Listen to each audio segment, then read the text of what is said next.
ഓം സായിറാം. എല്ലാവർക്കും സായി കൃപ വാണിയിലേക്ക് സ്വാഗതം. ഇന്നത്തേത് വളരെ സ്പെഷ്യലായിട്ടുള്ളൊരു വീഡിയോ ആണ് കേട്ടോ. കാരണം ഞാനിതിൽ പറഞ്ഞു തരാൻ പോകുന്നത് വളരെ സ്പെഷ്യലായിട്ടുള്ള നിങ്ങൾക്ക് ഒരുപാട് പ്രയോജനപ്പെടുന്ന ഒരു ബാബ മന്ത്രമാണ്. ഇത് ജപിക്കുന്നവരുണ്ടാകാം, ഡെയിലി ജപിക്കുന്നവരുണ്ടാകാം. അപ്പോൾ ഞാൻ ആദ്യം പറയാൻ പോകുന്നത് ആ മന്ത്രം എങ്ങനെ ലഭിച്ചു എന്നുള്ളതാണ്.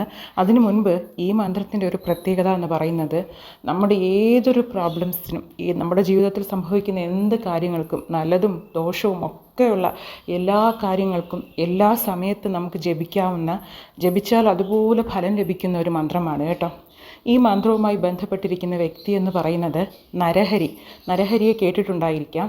ഇപ്പോൾ നമ്മൾ കേൾക്കുന്ന നരഹരി എന്ന് പറയുന്ന ആ ഒരു വ്യക്തി വലിയൊരു ബാബ ഡിവോട്ടി ആയിട്ടായിരിക്കും നമ്മളിപ്പോൾ കേൾക്കുന്നത്. പക്ഷേ ആ നരഹരി എന്ന് പറയുന്ന വ്യക്തിയുടെ എങ്ങനെ ഒരു ബാബ ഡിവോട്ടി ആയി എന്നുള്ള കാര്യം കൂടി പറയാം. സായി സച്ചരിത്രയിൽ പറയുന്നുണ്ട് കേട്ടോ.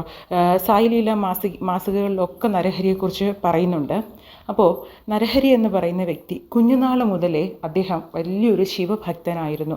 ശിവനെ മാത്രം പൂജിക്കുകയും എല്ലാ കാര്യങ്ങളും ശിവനിൽ അർപ്പിച്ച് ചെയ്യുകയും ശിവനിൽ വല്ലാത്തൊരു ഭക്തിയായിരുന്നു അദ്ദേഹത്തിന് കുഞ്ഞുനാൾ തുടങ്ങി. അപ്പോൾ അദ്ദേഹം വളർന്നു വലുതാവുകയും ആ സമയത്ത് അദ്ദേഹത്തിന് അറിയാവുന്ന കുറച്ച് പേര് നമ്മുടെ ബാബയെക്കുറിച്ച് പറയുകയാണ്. ഷിരഡിയിൽ ഒരു വലിയ മഹാനായ ഒരു സദ്ഗുരു താമസമുണ്ടെന്നും അദ്ദേഹം ഒരുപാട് ലീലകൾ അവിടെ വരുന്നവർക്ക് ഒരുപാട് അത്ഭുതങ്ങൾ കൊടുക്കുന്നുണ്ട്, ഒരുപാട് അനുഗ്രഹങ്ങൾ നൽകുന്നുണ്ടെന്നും ഷിരഡിയിലെ ബാബയെ ശിവാവതാരമാണെന്ന് പറയുന്നു. അതുകൊണ്ട് നീ ഇത്രയും വലിയൊരു ശിവഭക്തനല്ലേ, നിനക്ക് എന്തുകൊണ്ട് ഷിരഡിയിൽ പോയി ബാബയെ ഒന്ന് കണ്ടുകൂടാ എന്ന് ചോദിക്കുകയാണ് നരഹരിയെ അറിയാവുന്നവർ. അപ്പോൾ നരഹരി ഇങ്ങനെ ആലോചിക്കുകയാണ്.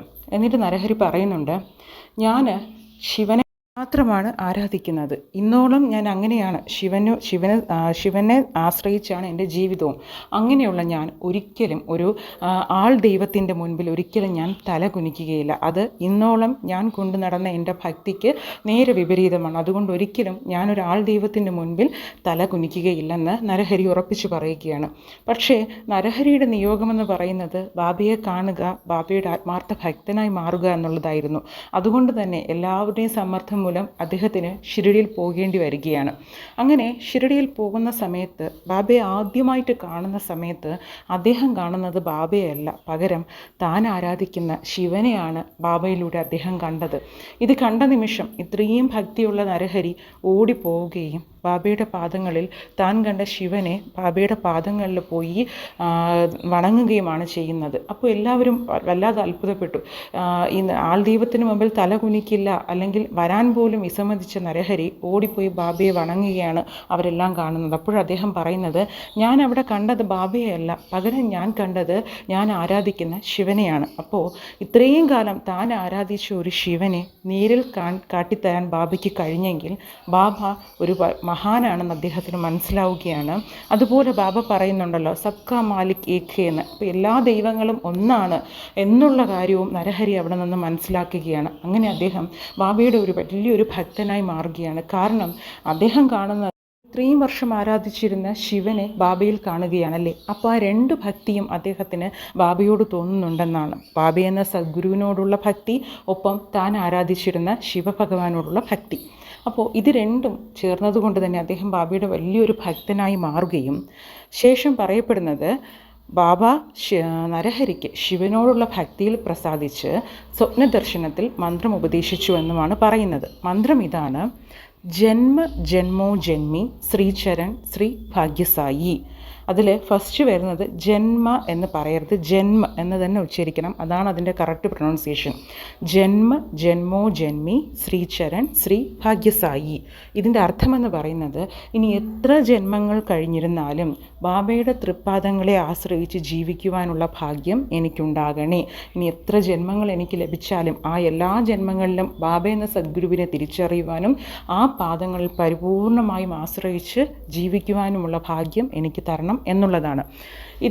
ഈ മന്ത്രം നിങ്ങൾക്ക് എപ്പോൾ വേണമെങ്കിലും പറയാം, ഏത് സാഹചര്യങ്ങളിലും പറയാം. നിങ്ങൾക്ക് രാവിലെ എഴുന്നേറ്റുടൻ ഈ മന്ത്രം ഉച്ചരിച്ച് തന്നെ നിങ്ങൾക്ക് എഴുന്നേൽക്കാം. ഒരു 3 തവണ രാവിലെ എഴുന്നേറ്റുടൻ തന്നെ ജന്മ ജന്മോ ജന്മി ശ്രീചരൺ ശ്രീ ഭാഗ്യസായി 3 വട്ടം നിങ്ങൾക്ക് പ്രാർത്ഥിച്ചുകൊണ്ട് തന്നെ എഴുന്നേൽക്കാം. അതുമല്ല, നിങ്ങൾക്ക് എപ്പോഴൊക്കെയാണോ നിങ്ങൾക്ക് വല്ലാത്ത വിഷമം വരുന്നത്, നമ്മുടെ ജീവിതം ഒരു പ്രതിസന്ധിയിലൂടെ കടന്നു പോകുന്ന സമയത്ത് ഒന്നും വേണ്ട, വെറുതെ ഇരിക്കുമ്പോൾ പോലും നിങ്ങൾക്കിത് ജപിക്കാമെന്നുള്ളതാണ്. കാരണം നാമസ്മരണയെപ്പറ്റി സായി സച്ചരിത്രത്തിൽ തന്നെ ബാബ ഒരുപാട് പറയുന്നുണ്ടല്ലേ, എത്രത്തോളം നാമജപം ചെയ്യുന്നുവോ അത്രത്തോളം നമുക്ക് ഫലം ലഭിക്കും, ബാബയുടെ പ്രസൻസ് അനുഭവിക്കാൻ സാധിക്കും എന്നുള്ളതാണ്.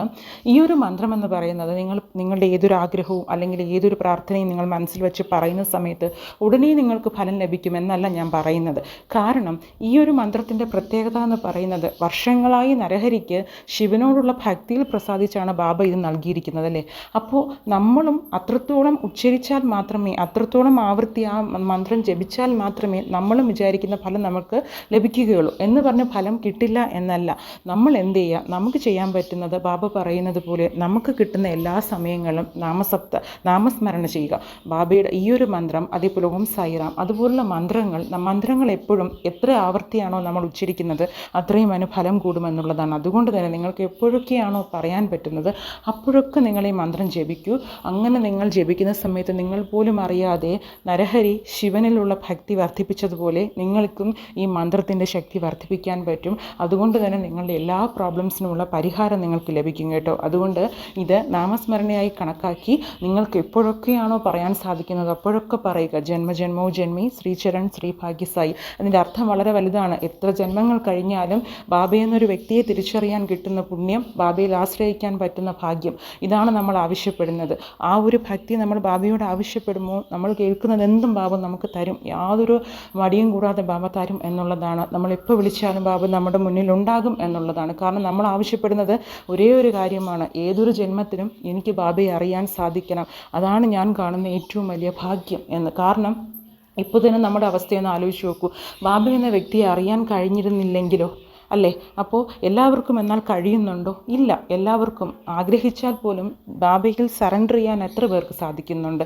ബാബയുടെ നാമം ഉച്ചരിക്കാൻ എത്ര പേർക്ക് സാധിക്കുന്നുണ്ട്? ബാബയെക്കുറിച്ച് കേൾക്കാൻ എത്ര പേർക്ക് സാധിക്കുന്നുണ്ട്? അതുകൊണ്ട് നിങ്ങൾക്കത് പറ്റുന്നുണ്ടെങ്കിൽ നിങ്ങൾ അത്രയേറെ ഭാഗ്യവാന്മാരാണ്. ബാബ നിങ്ങളെ തിരഞ്ഞെടുത്തിരിക്കുന്നു. അതുകൊണ്ട് തന്നെ അത് മാത്രം മതി നിങ്ങളുടെ എല്ലാ പ്രോബ്ലംസിനുമുള്ള സൊല്യൂഷൻ ലഭിക്കാൻ. അതുകൊണ്ട് എത്രത്തോളം പറയാൻ പറ്റുമോ അത്രത്തോളം പറയൂ. അത്രത്തോളം നമ്മുടെ ഭക്തിയും നരഹരിയുടെ ശിവഭക്തിക്ക് തുല്യമാകട്ടെ. ഒപ്പം എല്ലാവിധ അനുഗ്രഹങ്ങളും ബാബ നിങ്ങൾക്ക് തരട്ടെ. എല്ലാവരും മറക്കാതെ ജപിക്കുക. ഇത് ജപിക്കുന്നവരുണ്ടെങ്കിൽ നിങ്ങളുടെ ഒരു അനുഭവം കൂടെ ഒന്ന് പറയൂ കേട്ടോ കമൻസിൽ. എല്ലാവർക്കും അത് മനസ്സിലാകട്ടെ എത്രത്തോളം പവർഫുള്ളാണ് ഈ മന്ത്രം എന്നുള്ളത്. ഒപ്പം എല്ലാവർക്കും എല്ലാവിധ നന്മകളും നേരുന്നു. ഓം സായിറാം.